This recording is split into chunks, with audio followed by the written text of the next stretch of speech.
I'm Jake Mitchell, and for 15 years, I thought I had the perfect life. I live in a quaint suburban neighborhood where everyone knows each other's names. Our house is a modest two-story home with a neatly kept lawn and a white picket fence, the kind of place where you'd expect to find a happy family. Linda, my wife, used to work at a nursery before deciding to stay home after we got married. I work in logistics, which keeps us comfortable, but not extravagant. Life was straightforward and good, or so I thought. Linda and I never had kids, but we were content. Our days were filled with routine comforts like sharing breakfast in our sunlit kitchen and taking evening walks around the neighborhood. Linda had always been the more sociable one, making friends easily and often hosting small get-togethers with neighbors and old friends. I enjoyed the quiet moments, preferring to spend my weekends tinkering in the garage or watching a game on TV. We had our ups and downs like any couple, but we always managed to work things out. Our home was our sanctuary, a place where we could retreat from the world and just be ourselves. The walls were adorned with pictures from our travels, and the garden Linda meticulously tended was a burst of color and life. It was a simple, happy life.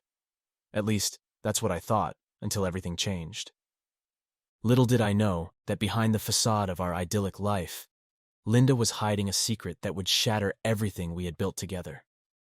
The signs were there, subtle at first, but I was too blinded by trust and routine to see them. I was about to discover that my perfect life was nothing more than an illusion, and the woman I thought I knew was a stranger in disguise. The first hints that something was wrong came in small, almost unnoticeable ways. Linda's behavior started to change subtly, and at first I dismissed it as the natural ebb and flow of any long-term relationship. She began to be more preoccupied, her phone always within arm's reach, and often she would smile at messages, quickly hiding the screen when I came close. I brushed it off, thinking she was just catching up with friends or organizing her next gardening club meetup. Then came the late nights.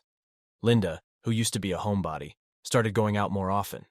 She said it was for various reasons: a night out with the girls, a book club meeting, or sometimes just to run errands that seemed to take much longer than they should. Each time she left, she would dress up a bit more than usual, wearing makeup and clothes she hadn't touched in years. When I asked her about it, she would get defensive, accusing me of being paranoid or controlling. "You don't trust me anymore, do you?" she would say, her eyes flashing with anger. "I just need some time for myself, Jake. Can't you understand that?" I wanted to believe her, to trust that she was telling the truth. But the nagging feeling in my gut wouldn't go away. Our sex life had dwindled to almost nothing, and when we did make love, it felt mechanical, devoid of the passion we once had. She seemed distant, lost in her own world, and any attempt to bridge the gap between us was met with resistance. One night Linda left to run some errands, and didn't return until well past midnight. When she walked through the door, her clothes were disheveled, and she reeked of alcohol and a scent that wasn't hers. I confronted her, my voice trembling with a mix of fear and anger. "Where have you been, Linda? It's almost 1 a.m. She rolled her eyes, clearly annoyed. "I told you, Jake. I went out with the girls. We had a few drinks, that's all. You're overreacting." "But you smell like someone else's cologne," I insisted, feeling my heart pound in my chest.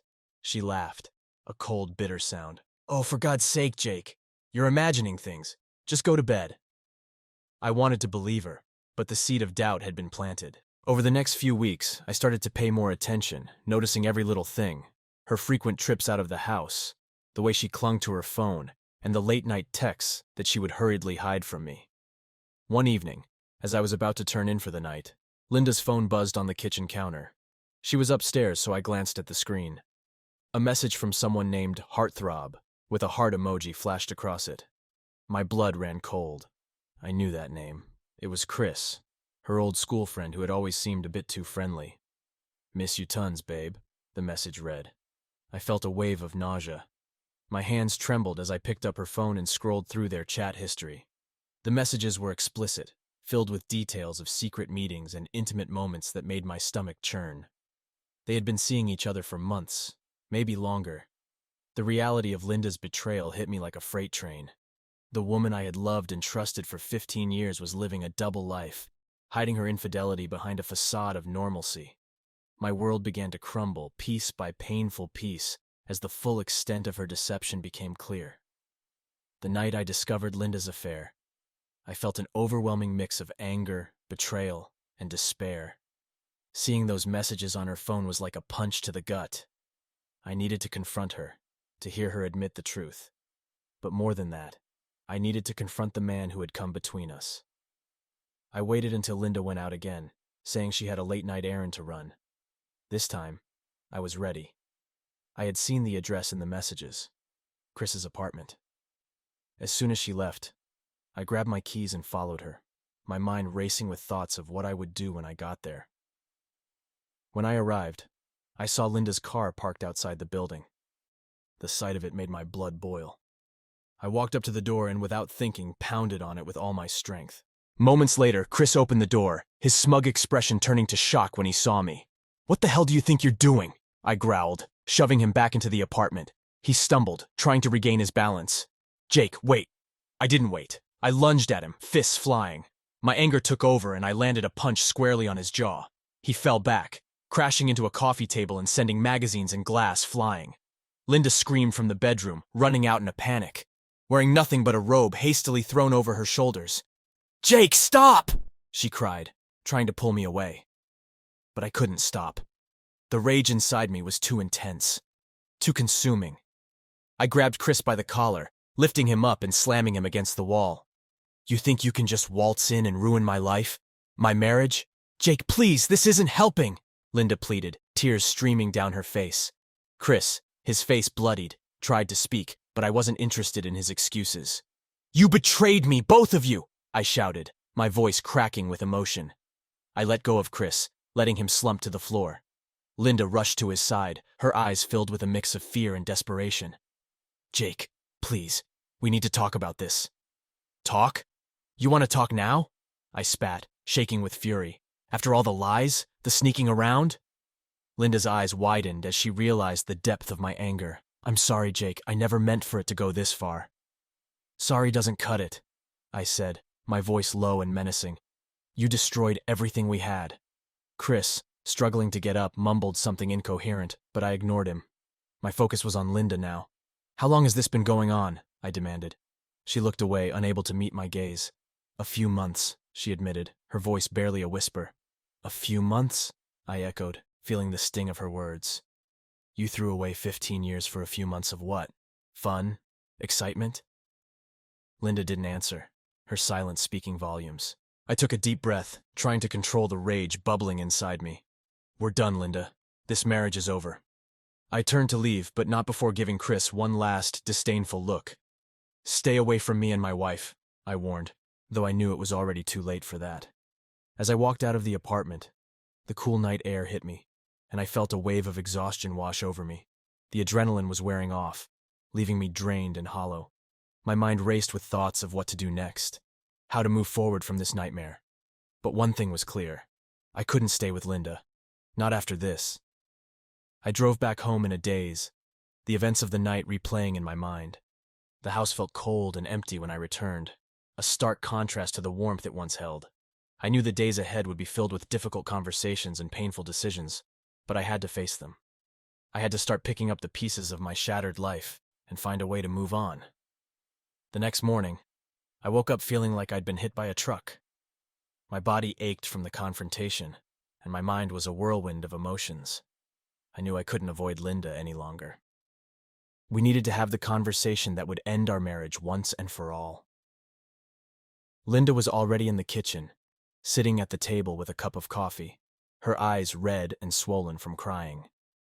She looked up as I entered, a mixture of guilt and fear in her gaze. "Jake," she began, her voice trembling, "we need to talk." I sat down across from her, keeping my distance. "Yeah, we do." She took a deep breath, trying to steady herself. "I'm so sorry for what I did. I know I hurt you, and I hate myself for it." "Why, Linda?" I asked, my voice raw with emotion. "Why did you do it?" Tears streamed down her face as she tried to explain. "I felt so alone, Jake. You were always working, always busy. I know it's no excuse, but I needed someone to talk to, someone to make me feel wanted." "Needed someone to make you feel wanted?" I repeated, my anger simmering just beneath the surface. So you turned to Chris. You could have talked to me, Linda. We could have worked through it together. She shook her head, sobbing. I tried, Jake. I really did. But every time I tried to talk to you, you brushed me off. You were always too tired, too stressed. I clenched my fists, trying to keep my composure. And you think cheating on me was the solution? You think that's how you fix a marriage? I know it was wrong, she whispered. I know I messed up, but please, Jake. I still love you. Can't we try to work things out? Her words felt like a slap in the face. The audacity to ask for forgiveness after everything she'd done was infuriating. You don't get it, do you, Linda? You destroyed my trust. You betrayed me in the worst possible way. How can I ever look at you the same way again? She reached out, trying to touch my hand, but I pulled away. I can change, Jake. I can be better. Just give me a chance. No, I said firmly. It's too late for that. We're done, Linda. I'm filing for divorce. Her face crumpled, and she broke down completely, sobbing uncontrollably. Please, Jake, don't do this. I love you. I can't imagine my life without you. Should have thought about that before you started sleeping with Chris, I replied coldly. You made your choice, and now you have to live with the consequences. The sound of her sobs filled the room, but I felt nothing but numbness. I stood up, my decision final.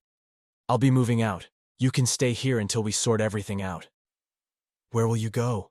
She asked, her voice small and broken. I'll figure it out, I said, not meeting her eyes. But I can't stay here. Not anymore. I left the kitchen, leaving Linda to her tears. As I packed my bags, I felt a strange sense of relief. The marriage was over, but at least I had taken control of my life again. I had faced the truth, confronted the betrayal, and made the decision to move on. Before I walked out the door, I paused, looking around at the home we had built together. It was filled with memories, both good and bad, but it was time to let go. I took a deep breath, steeling myself for the road ahead. There would be challenges, heartbreak, and difficult days, but I was ready to face them. As I closed the door behind me, I felt a mix of sadness and liberation. My life was forever changed, but it was my life, and I was determined to reclaim it. As the days turned into weeks, the pain of Linda's betrayal gradually transformed into a burning desire for revenge. I couldn't just let her and Chris get away with what they'd done. The more I thought about it, the more I realized that I needed to take action, not only for my own sense of justice, but also to prevent them from hurting anyone else. Linda had hurt me deeply, and while I knew that moving on was important, I also knew that I couldn't let this slide. It was time for Chris to face the consequences of his actions. I started planning my revenge, ensuring that every step was calculated and precise. I knew where Chris worked. He was a manager at a local hardware store. Using this knowledge, I began to dig into his personal life, uncovering details that would help me in my plan. It didn't take long to find out that Chris had a lot to lose. He was married with 2 kids and held a respected position in the community. Exposing him would not only ruin his marriage, but also destroy his reputation and career. One evening, I decided to pay Chris a visit. I knew his work schedule well enough to catch him just as he was closing up the store. I waited in the parking lot, my heart pounding with anticipation. When I saw him step out of the store, I approached him, my anger simmering just beneath the surface. "Chris!" I called out, my voice steady but cold. He turned, surprise flashing across his face. "Jake! What are you doing here?" "We need to talk," I said, stepping closer. "About Linda." His expression shifted to one of guilt and unease. "Look, Jake, I didn't let him finish. I grabbed him by the collar and shoved him against his car. You think you can just ruin my life and get away with it?" "Jake, I'm sorry," he stammered. "I never meant for things to get out of hand." "Too late for apologies," I growled, my grip tightening. "You're going to pay for what you did." Before he could react, I pulled out my phone and showed him the evidence I had gathered, screenshots of their messages, photos, and all the proof of their affair. "I wonder what your wife will think of this," I said, my voice dripping with contempt. Chris's face went pale. "Please, Jake, don't do this. My family, my job." "Should have thought about that before you slept with my wife," I said, shoving him away. "I've already sent everything to your wife. She deserves to know the truth." Chris looked like he was about to collapse. "Jake, please, I'll do anything. Stay away from Linda." I said, my voice hard, and stay out of my life. If I see you again, there will be more consequences. With that, I turned and walked away, leaving him to deal with the fallout. The sense of satisfaction was immediate. I knew I had dealt a severe blow to him, and it felt good to finally take control of the situation. The next few days were a whirlwind. Word spread quickly about Chris's affair, and soon his life began to unravel. His wife filed for divorce, and he lost his job at the hardware store. His reputation in the community was shattered, and he became a pariah, avoided by everyone who once respected him. Linda, on the other hand, was devastated when she found out what I had done. She begged me to reconsider, to forgive her, but my decision was final. I couldn't forgive her betrayal, and I couldn't stay with someone who had caused me so much pain. "I'm sorry, Linda," I said one evening as she pleaded with me to come back, "but I can't do this anymore. You made your choice, and now you have to live with it." Her tears did nothing to move me. I had already made up my mind. The divorce proceedings moved forward, and while it was a painful process, I knew it was the right decision. Each step I took away from Linda and the life we had built was a step toward reclaiming my own happiness. In the end, revenge had brought me a sense of closure. I had exposed the truth and made sure that those who had wronged me faced the consequences of their actions. Now, it was time to focus on healing and moving forward, leaving the past and its betrayals behind. The finality of the divorce was looming closer, and I knew that there was one last conversation I needed to have with Linda before everything was settled. It was a conversation I had been dreading, but it was necessary for both of us to move on. I needed to lay everything out and hear whatever she had left to say. I called Linda and asked her to meet me at a quiet cafe we used to frequent. When she arrived, she looked worn and fragile, a shadow of the woman I once knew. We sat down, and for a moment, there was only the silence between us, filled with all the unspoken words and unresolved emotions. "Thank you for coming," I began, my voice steady. "We need to talk about everything, once and for all." Linda nodded, her eyes brimming with tears. "I know, Jake. I know I hurt you deeply, and I'm so sorry." "Sorry isn't enough, Linda," I said, trying to keep my emotions in check. "You shattered my trust, our marriage, and everything we built together." She wiped away her tears, her hands trembling. "I don't know why I did it. I was lonely and Chris was there. It was a mistake, a horrible mistake." "A mistake?" I echoed, my voice rising slightly. "It wasn't just a mistake, Linda. It was a series of choices you made. You chose to lie, to cheat, to betray me." She looked down, unable to meet my gaze. "I know, and I'll regret it for the rest of my life." We sat in silence for a few moments, the weight of her words hanging heavily between us. Finally, I took a deep breath and spoke the words that had been gnawing at me for weeks. "I loved you, Linda. I would have done anything for you. But you threw it all away. Why didn't you just tell me you were unhappy? Why didn't you give us a chance to fix things?" She looked up, her eyes filled with sorrow. "I was scared, Jake. Scared that you wouldn't understand, that you would leave me. I didn't want to lose you." "Well, you lost me anyway," I said bitterly. "Because of your lies." Linda broke down, sobbing uncontrollably. "I know I can't change what I did, but please believe me when I say I never stopped loving you. I still love you, Jake." Her words cut deep, but they didn't change anything. "Love isn't just words, Linda. It's actions, and your actions showed me that I was never enough for you." She reached across the table, her hand trembling as she tried to take mine. "Please, Jake, can't we at least try to start over? I'll do anything." I pulled my hand away, shaking my head. "No, Linda, we can't go back. Too much has happened. I can't live with someone I can't trust. This is the end for us." Her face crumpled and she sobbed harder, but I had to stay strong. "I'm moving forward with the divorce.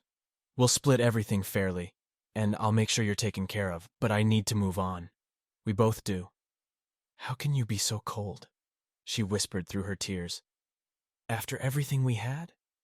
"It's not about being cold, Linda," I replied, my voice softening. "It's about self-preservation. I need to heal, to find a way to live my life without the constant reminder of your betrayal." She nodded, wiping her eyes. "I understand. I just wish things could have been different." "Me too," I said quietly. "But we can't change the past. We can only move forward. As we stood to leave, Linda reached out one last time, her eyes pleading. Will you ever forgive me, Jake? I paused, considering her question.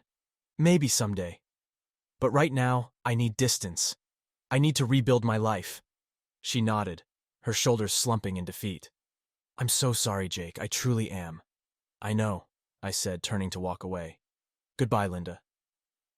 As I left the cafe, I felt a strange sense of closure. The conversation had been painful, but it was necessary. It was the final step in letting go of the past and starting to look toward the future. I knew the road ahead would be difficult, but I was ready to face it, one step at a time. The days leading up to the trial were a blur of legal meetings, paperwork, and sleepless nights. My lawyer, Mr. Davis, was a steady presence, guiding me through each step of the process with a calm and reassuring demeanor.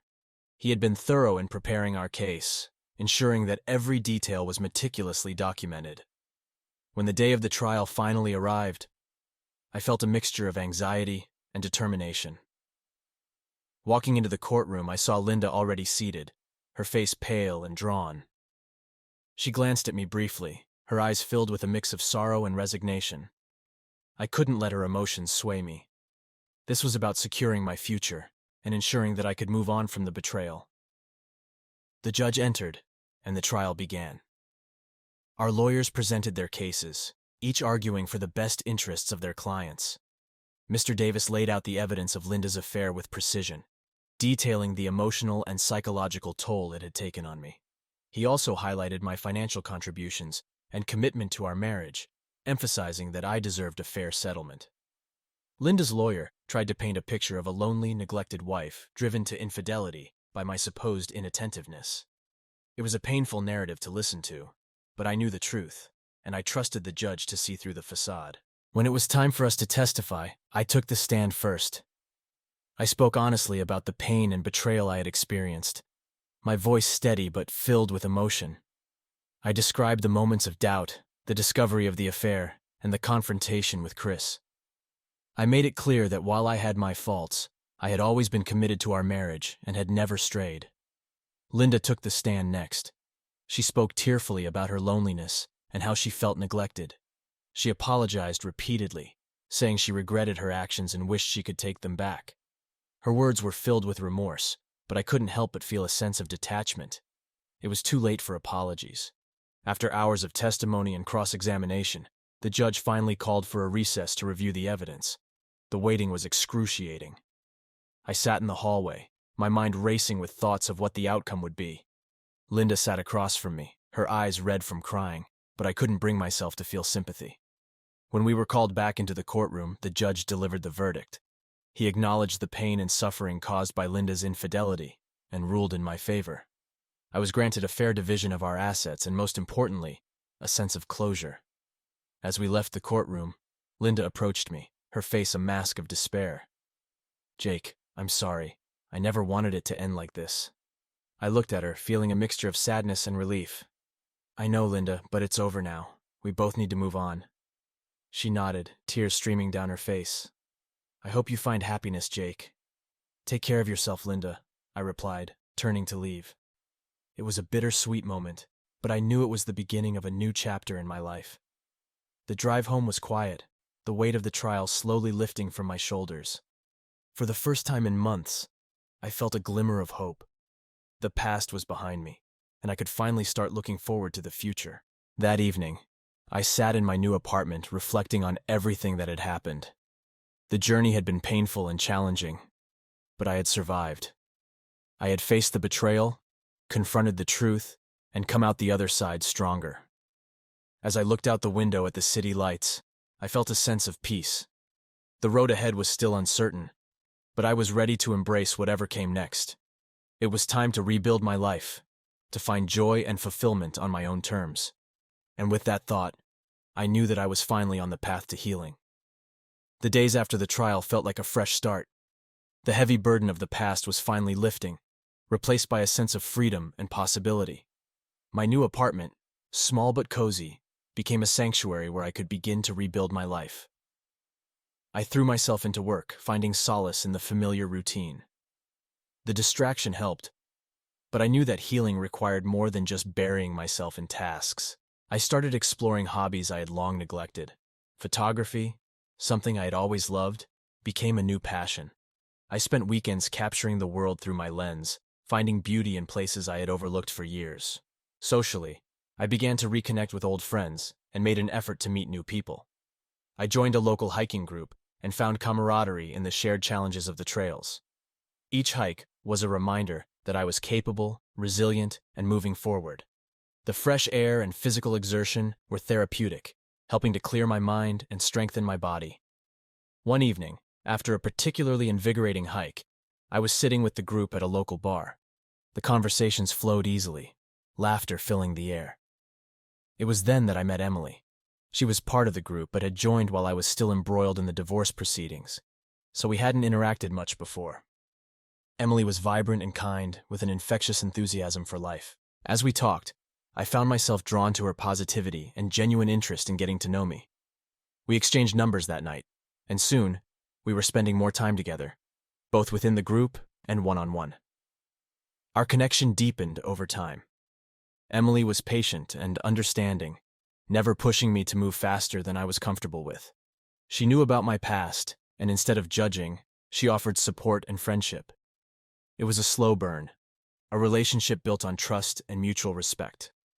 As months turned into a year, I found myself feeling something I hadn't felt in a long time. Happiness. Real, unfiltered happiness.